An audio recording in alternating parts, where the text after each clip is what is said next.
The wind was already cold when Clara Whitmore ran from the house where they had dressed her like a bride. The white gown was torn at the hem. Her feet were bleeding inside shoes made for dancing, not for running through dry grass and stone behind her. The lamps of the ranch still burned like angry eyes in the dark. That night was supposed to make her the wife of Silas Crane, rich man with gray hands and a smile that never reached his eyes. He had bought her father's debt. Then he had bought the judge. Then he had bought the priest. And everyone in the town had lowered their eyes when Clara begged them to stop the wedding. No one helped her. No one stood beside her. So Clara waited until the guests drank too much whiskey and the music grew loud.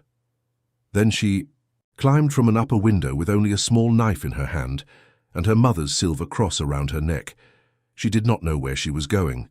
She only knew she would rather die beneath the open sky than live as the property of Silas Crane by midnight. The ranch was far behind her by dawn. The desert had taken her strength. The sun rose red over the hills and turned the land into fire. Clara walked until her breath broke. She walked until the white dress was brown with dust. She walked until every shadow looked like a man coming to drag her back. Near a dry riverbed she heard horses. Her heart froze. 3 riders appeared on the ridge behind her. They were Silas Crane's men. One of them lifted his hand and shouted that she could run no farther. Clara stumbled forward, her ankle twisted. She fell hard against the sand. The riders laughed as they came down the slope. She gripped the small knife, but her hand shook so badly she could barely hold it. Then another sound came from the rocks ahead. Not loud, not hurried, only the slow step of one horse. The 3 riders stopped laughing. A tall Apache warrior appeared between 2 stone walls of the canyon. He sat straight on a dark horse. His black hair fell to his shoulders. His chest was broad. His arms were strong, like carved oak. There was no fear in his face, only silence, only power. The leader of the riders spat into the dust and told him to move aside. The Apache did not move. His name was Tahu among his people. He was known as the bravest warrior of the Red Cliffs. Had faced soldiers. He had faced raiders. He had faced death more times than any man could count. But when his eyes fell on the woman in the torn wedding dress, he saw no enemy. He saw a soul hunted like a wounded deer. The rider pointed his rifle toward Clara and said she belonged to Silas Crane. Tahu looked at the man. Then he spoke in a calm voice. No woman belongs to a man who has to chase her. The canyon grew quiet. The riders looked at one another. They had expected fear. They had found a wall. One man pushed his horse forward. Tahu moved faster than thought. He rode between the man and Clara. His horse struck dust into the air. His hand went to his bow. The warning was clear. Come closer, and the canyon would remember their blood. The riders cursed him, but they knew the stories. They knew this warrior had never lost a fight on his own land. At last the leader pulled his horse around and shouted that Silas Crane would come with more men. Tahu watched them ride away. Only when their dust faded did he turn. To Clara she tried to stand. Her body failed her. The knife slipped from her fingers. Tahu dismounted and approached slowly, so he would not frighten her. Clara looked up at him with eyes full of terror and pride. "Do not touch me," she whispered. Tahu stopped. "At once I will not harm you," he said. She wanted to believe him, but every man who had hurt her had once spoken softly. Her lips trembled. "I have nowhere to go." Tahu looked toward the rising sun, then toward the trail of the riders. "You cannot stay here." Clara closed her eyes. For the first time she did not argue. The world became distant. The heat, the dust, the pain, all of it faded. When she fell forward, Tahu caught her before she struck the ground. He lifted her as if she weighed no more than a child. He placed her carefully upon his horse and covered her with his blanket. As they rode toward the hidden Apache village, Clara opened her eyes once. She saw the warrior walking beside the horse instead of riding behind her. He gave her the saddle. He took the harsh, rode for himself, and somewhere deep inside her broken heart a small question began to breathe. Could there still be one man in this world who did not want to own her? Could there still be one place where she might be safe? Tahu did not speak again, only led her into the red hills, away from the men who had hunted her, away from the life that had almost buried her alive, and toward a destiny neither of them yet understood. The Apache village rested between towering red cliffs where strangers could pass within a mile and never see a single lodge. Morning sunlight spread across the valley as children laughed beside the stream and women prepared food over quiet fires. It was a place built on trust, a place earned, not taken. When Tahu entered the village leading his horse, every conversation stopped. The people noticed the young woman sleeping beneath his blanket. Her torn white dress was stained with dust. Her hands were scratched. Her face carried the marks of fear more than exhaustion. The elders exchanged uncertain glances.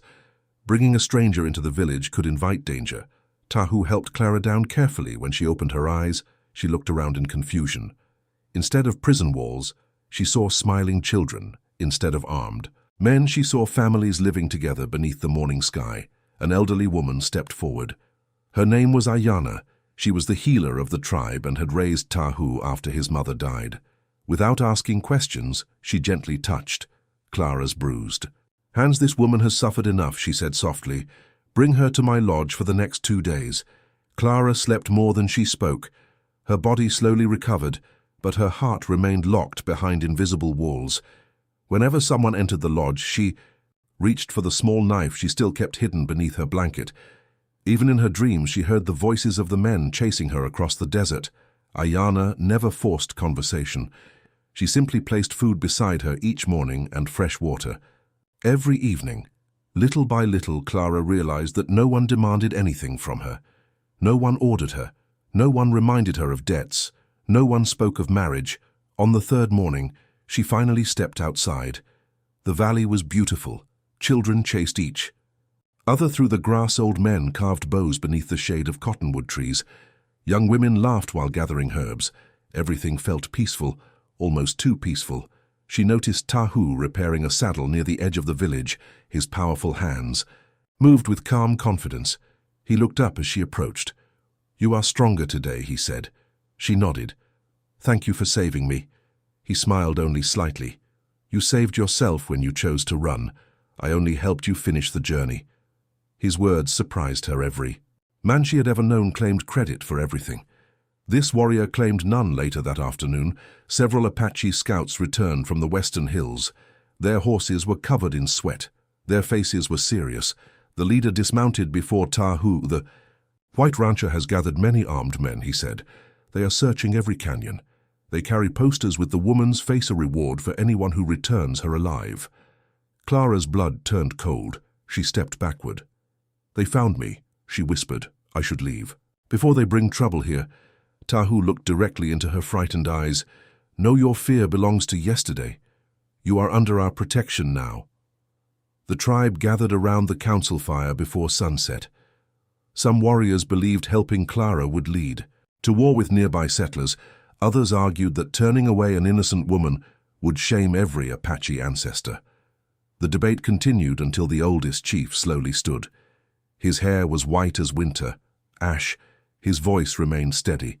He looked first at Clara, then at Tahu. "People who refuse to protect the helpless have already lost their honor."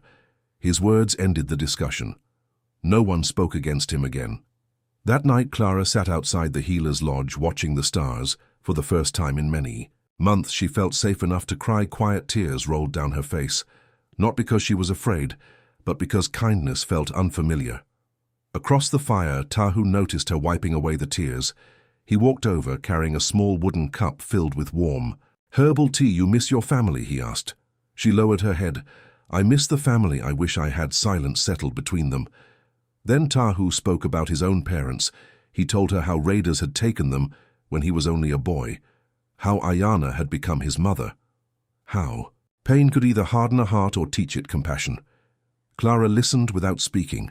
For the first time, she realized the strongest man she had ever met also carried invisible scars. Before either of them could say another word, a distant horn echoed. Through the canyon, one of the scouts rushed into the village. "Horsemen, many horsemen. They are less than an hour away." Every warrior reached for his weapons. Every child was hurried toward the caves. Clara felt the world collapse around her once again. Knew exactly who was coming. Silas Crane had not given up. He had come to claim what he believed was his, and this time he had brought an army. Before sunrise, every fire in the Apache village had been covered. No smoke rose into the morning sky. Women carried children toward hidden caves among the cliffs. The elders gathered food and water in silence. Every warrior prepared for battle. Clara watched, with guilt growing heavier inside her heart. If she had never come here, none of these people would be in danger. She found Tahu checking the string of his bow beside his horse. His face was calm as always. Only his eyes revealed how serious the situation had become. "This is my fault," Clara whispered. "I should surrender before anyone dies because of me." Tahu continued tightening the bowstring. Then he looked at her. "No, Silas. Crane did not come because of you. He came because he believes money gives him the right to own another human soul. If we surrender today, he will return tomorrow for someone else." Clara lowered her eyes. No one had ever defended her before. Not even her own father. A scout rushed into the village. They have stopped outside the eastern canyon, nearly 30 riders. Some wear deputy badges. Others are hired guns. Tahu nodded once. "Stay with the healer until I return." Clara grabbed his arm before he could leave. "Please be careful." For the first time, a gentle smile appeared on the warrior's face. "Always am." Less than an hour later, Tahu rode alone toward the mouth of the canyon. The morning sun stood behind him, making him appear larger than life. Silas Crane waited with his men. His expensive black coat was covered with desert dust, but his cruel smile had not changed. "So the stories are true," he laughed. "The famous Apache warrior hides runaway brides." Now Tahu stopped several yards away. "The woman is free to choose her own future." Silas laughed louder. "She belongs to me. I paid for her father's debtor. Marriage was legal. Return her now, and I will leave your people in peace." Tahu remained perfectly still. "A woman is not a horse. She is not land. She is not something that can be bought." Several of the hired gunmen shifted nervously. Even they seemed uncomfortable. Hearing the truth spoken so simply, Silas' face darkened. "Enough, bring me the girl, or I will burn every lodge in this valley." Tahu slowly removed one arrow from his quiver. The movement was calm, not threatening, almost respectful. Then he planted the arrow into the ground between them. "Cross this line, and every warrior in these mountains will know you chose war." Silas looked around. He could not see a single Apache, but he felt them, hundreds of unseen eyes watching from the cliffs. He suddenly realized the canyon itself had become a trap. He was brave only while holding power. Without certainty, he became cautious. One of his deputies leaned closer. "We should leave. This ground belongs to them." Silas clenched his jaw. He hated retreat more than defeat. "Very well," he shouted, "but this is not over. I will return with soldiers from the fort. No tribe can stand against the United States Army." He turned his horse and rode away. The rest followed quickly. High above the canyon, hidden, Apache scouts silently watched every movement until the last rider disappeared beyond the hills. When Tahu returned to the village, everyone relaxed. Children slowly emerged from hiding. The elders thanked the spirits that no blood had been spilled. That evening a small celebration began. Because the danger had ended, but because peace had survived another day. Clara stood beside the stream watching the sunset paint the cliffs red. She heard footsteps behind her. It was Ayana. The old healer smiled warmly. "You are looking at him differently now," she said. Clara blushed. "I do not know what you mean." Ayana laughed softly. "I have lived many winters. I know when a heart begins to wake." Clara looked across the valley, where Tahu helped repair a broken fence instead of accepting praise from the warriors. Risked everything for someone he barely knew. He never asked for reward. He never expected gratitude. She realized she had spent her whole life fearing powerful men. Now she admired one. As darkness settled over the valley, another scout arrived at full speed. His horse was exhausted. His face carried urgent news. Silas Crane had indeed gone to the military fort, but he had not told the truth. He claimed the Apache had kidnapped an innocent white woman. The commander believed him. More than 50 soldiers were already preparing to march toward the valley. This time they would not come looking for one woman. They would come expecting war. The entire Apache village worked through the night. Warriors hid among the cliffs. Women carried supplies into narrow caves that only tribe members knew.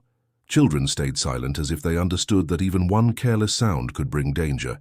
At sunrise, Tahu climbed the highest ridge. From there he saw a long line of soldiers crossing the valley. Behind them rode Silas Crane with a proud smile on his face.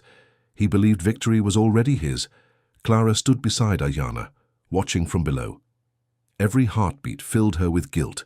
"I cannot let innocent people suffer because of me," she said. Ayana placed a gentle hand on her shoulder. "You did not bring evil here, evil followed you. There is a difference." The soldiers stopped outside the canyon. Their commander raised a white cloth. He wished to speak. Several Apache elders gathered with Tahu and rode forward. The commander spoke first. "A rancher claims you kidnapped an innocent woman. Return her peacefully and no harm will come to your people." Before anyone answered, Clara stepped out from behind the warriors. Tahu immediately turned toward her. "You should not be here," she ignored him.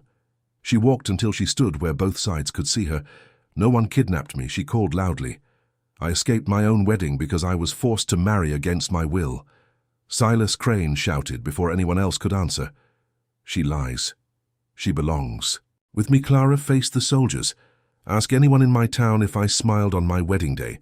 Ask them if I walked willingly to that church.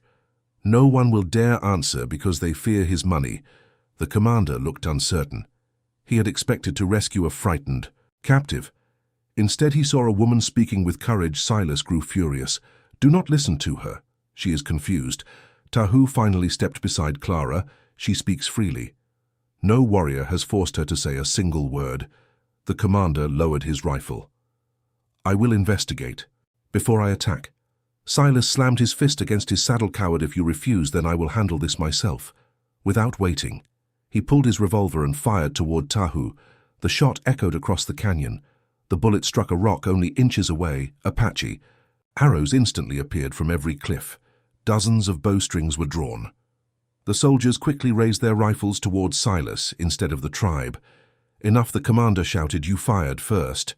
Silas looked around in disbelief. For the first time, no one stood on his side. His own greed had betrayed him.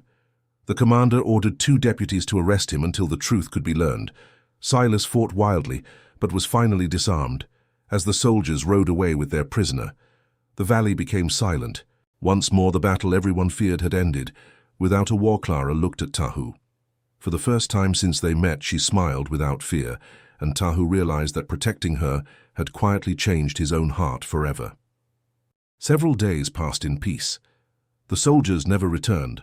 Word slowly spread through nearby towns that Silas Crane had been arrested while trying to start a war with the Apache. For the first time in years, Clara woke without fear. She helped Ayana gather herbs along the river. She learned how the women prepared food and made blankets. The children quickly grew fond of her.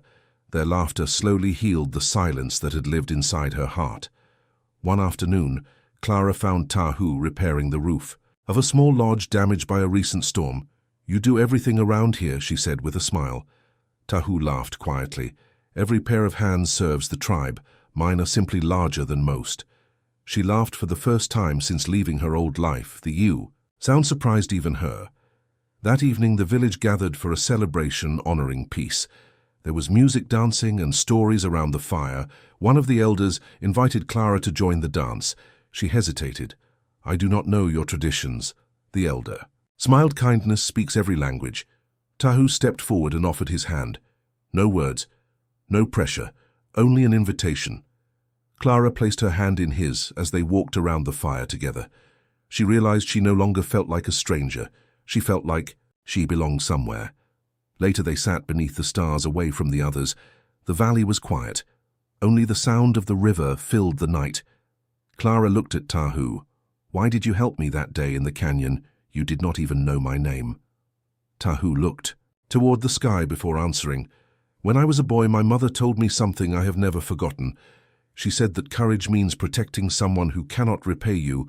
I have tried to live by those words every day." Clara felt tears filling her eyes. One had ever shown her such honesty. Without thinking, she gently took his hand. Neither of them pulled away. Just as the moment settled, a scout rode into the village at full speed. He carried troubling news. Silas Crane had escaped from jail while being Transported to another town, 3 deputies were injured. No one knew where he had gone. The chief looked toward Tahu.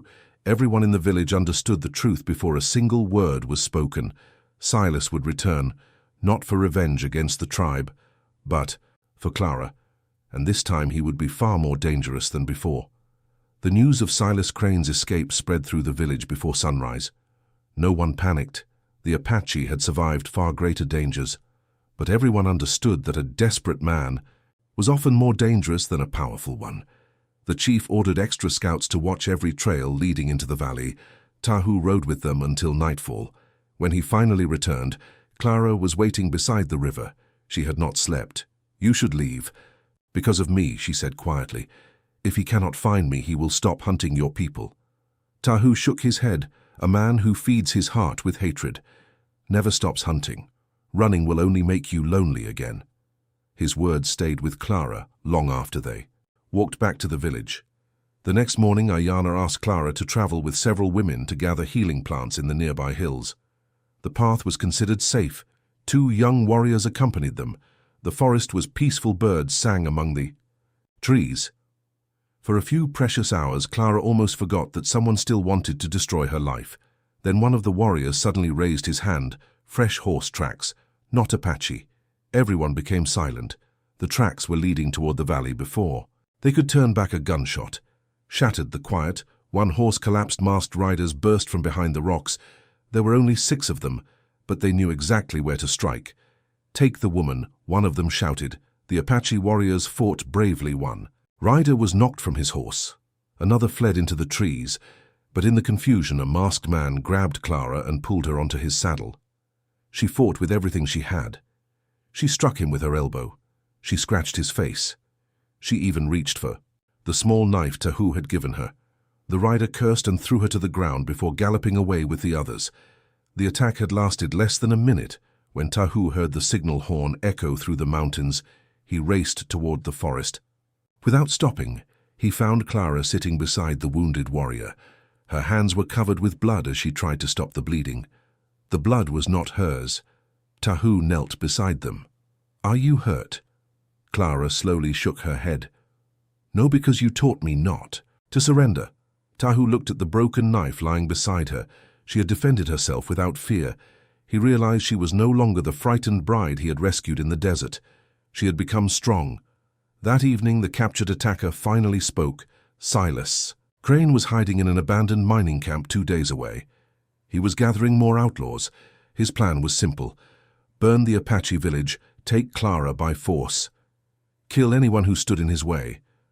The chief looked around the council fire, then his eyes stopped. "Hon Tahu, this ends now before Silas brings death to our people." Tahu stood without hesitation. "Tomorrow I ride. This time I will find him before he finds us." Before dawn, Tahu left the village with 4 trusted warriors.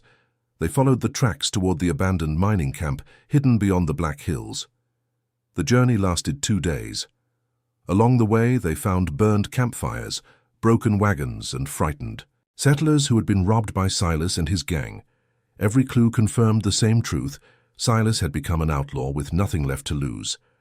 Late on the 2nd evening, the Apache scouts reached a ridge overlooking the old mine. More than a dozen armed men guarded the camp. In the center stood Silas Crane. He was shouting at his followers while pointing toward a rough map scratched into the dirt. Tahu studied the camp quietly. A direct attack would cost lives. There was another way. When darkness covered the valley, the Apache warriors slipped silently between the rocks. They cut loose the outlaws' horses. They removed rifles left beside sleeping tents. Without firing a single shot, they turned the enemy camp into confusion. A horse suddenly ran through the camp. Then another men woke shouting and searching for weapons that were no longer there. At that moment, Tahu stepped into the firelight alone. Silas recognized him immediately. "You finally came." "I knew you would." Tahu looked calmly at the outlaw. "This ends tonight." Silas laughed and drew a hidden revolver from beneath his coat. He fired. Tahu moved aside just as the shot echoed across the camp. The bullet struck a wagon. Before Silas could fire again, an Apache arrow pinned the gun from his hand to a wooden post. Silas cried out in pain. The remaining outlaws quickly found themselves surrounded. Every escape route was blocked. One by one, they threw down their weapons. Only Silas refused. He pulled a hunting knife and rushed toward Tahu. The warrior stood.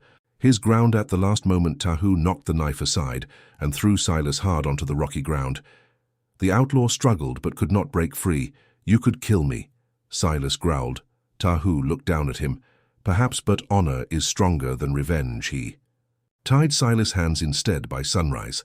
The local sheriff arrived with several deputies who had followed the trail when they saw Silas captured without a massacre. They could hardly believe it. The sheriff removed his hat before Tahu. "You saved many lives." Today Silas was taken away in chains, this time under heavy guard as the Apache warriors rode home. The morning sun lit the mountains with golden light. Back in the village, Clara saw Tahu returning from the ridge. Without thinking, she ran toward him for the first time. She embraced him. The entire village smiled, even the chief quietly nodded. Everyone could see what neither of them had yet spoken aloud. Their hearts had already chosen each other. Peace returned to the valley at last. The children laughed. Again beside the river, the elders told stories around the evening fires. For the first time since Clara had arrived, no one looked toward the hills expecting danger. One afternoon, the tribal chief asked Clara to walk with him. They stopped beneath a great cottonwood tree overlooking the village. "You came here as a frightened stranger," he said. "Now these people speak your name with respect. You have earned your place among us." Clara smiled with gratitude. "I never imagined I could belong anywhere again." Old Chief looked toward Tahu, who was teaching young boys how to shoot a bow. "Then perhaps it is time to ask yourself where your heart truly belongs." That evening, Clara found Tahu beside the river, repairing a fishing net. She sat beside him, in comfortable silence. After a while, she finally spoke. "When I escaped my wedding, I believed my life had ended. Instead, it began here." Tahu looked at her with quiet warmth. "You gave this village something too." Hope she gently reached for his hand, not because she was afraid, but because she wanted to. "I love you, Tahu." The words came so naturally that they surprised even her. Tahu smiled. His eyes softened. "I loved you long before I allowed myself to admit it." They embraced beneath the fading light as the river flowed quietly beside them. A few days later, Tahu visited the tribal chief. He spoke with honesty and respect. "I wish to ask for your blessing. I want Clara to become my wife." The chief smiled before Tahu had even finished speaking. "I have been waiting for you to find the courage to ask." The entire village began preparing for a wedding, unlike any they had celebrated in years. Women decorated the ceremony grounds with flowers gathered from the hills. Children collected colorful feathers. The warriors built a large fire for the evening celebration. Ayana made a beautiful white dress decorated with Apache beadwork, while keeping a small piece of Clara's original wedding veil sewn inside the sleeve. The old healer smiled as she handed it to her.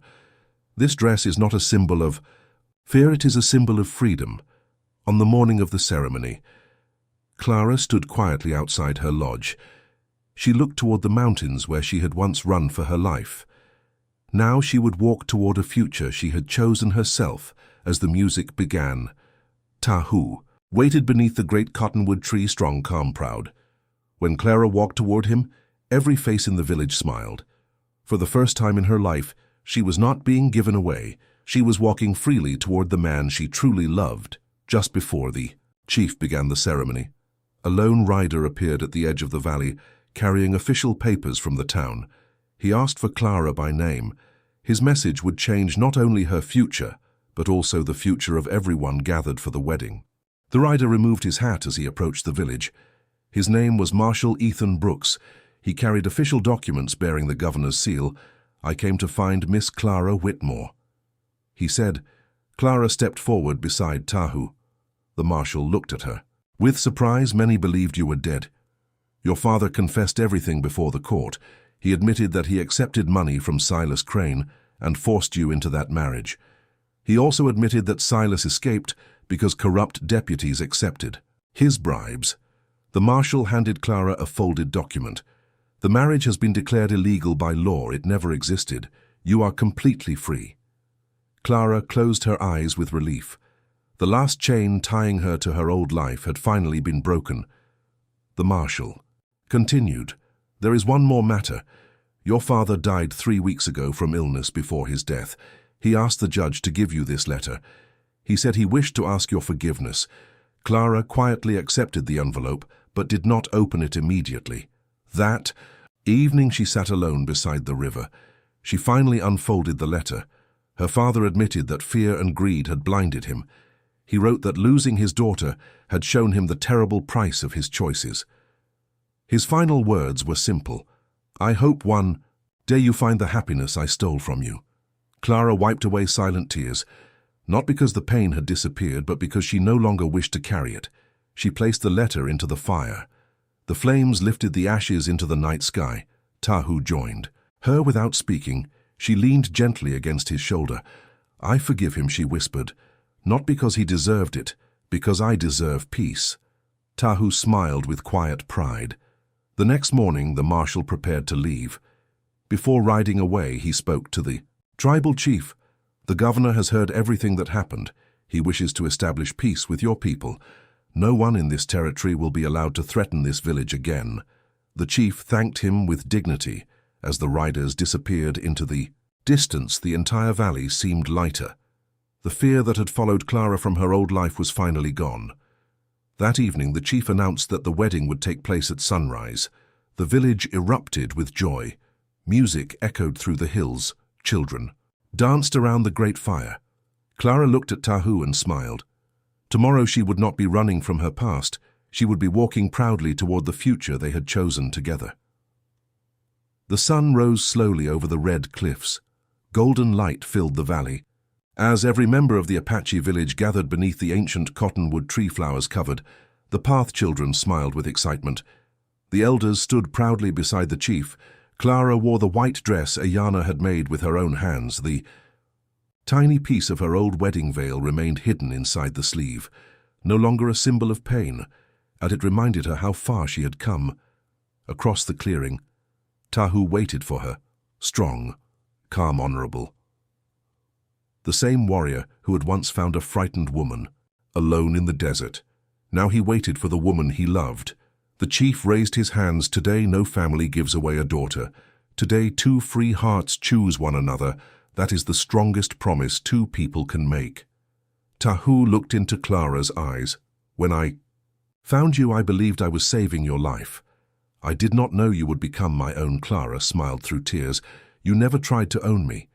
You only gave me the freedom to become myself. That is why I choose you." The chief blessed their union. The entire valley erupted with cheers. Music echoed through the mountains. The warriors danced around the great fire while children laughed beside them. Even the marshal, who had remained for the ceremony, smiled with admiration. He had witnessed many weddings, but never one built upon such courage and respect. Months passed. Clara learned the traditions of her new family. While sharing her own knowledge with the children, she taught them to read and write. Tahu taught them bravery, patience, and honor. Together they built a small school beside the river, where Apache children and the children of peaceful settlers learned side by side. People from nearby towns slowly began visiting the valley, not with rifles, but with friendship. The hatred that had once divided the land slowly gave way to trust. One evening, Clara and Tahu stood on the same ridge where he had first carried her into safety. The wind gently moved through the grass. Clara rested her hand in his. "Do you ever wonder what would have happened if you had not found me that day?" Tahu smiled. "No, because I believe the Great Spirit guides every honest heart to where it belongs." She leaned against him as the sun disappeared behind the mountains. The frightened bride who had once run through the desert no longer existed. In her place stood a confident woman surrounded by love, respect, and family. The bravest Apache had not rescued a broken woman. He had simply reminded her that she had always been stronger than she believed. And together they proved that the greatest victories are not won with arrows or rifles. They are won with courage, compassion, and love. Their story was told for generations across the frontier, not as the tale of a warrior and a runaway bride, but as the story of 2 hearts that chose freedom over fear, and that choice changed countless lives forever.